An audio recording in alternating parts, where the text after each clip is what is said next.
Idol, okay ba na may momentum bawat galaw ng workout, bawat rep? Ang sagot ko, dapat hindi. Dapat walang momentum.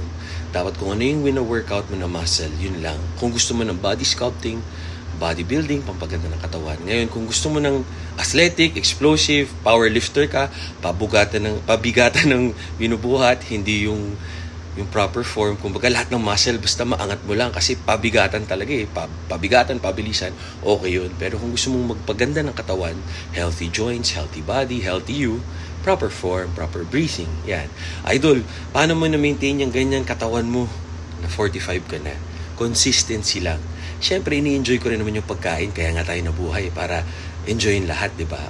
Everything in moderation. So, pag marami kang kinain na healthy, tataba ka. Pag konti ang kinain mo na healthy, kulang ka sa nutrition. So, dapat gitna lang, di ba? So, hope this helps. God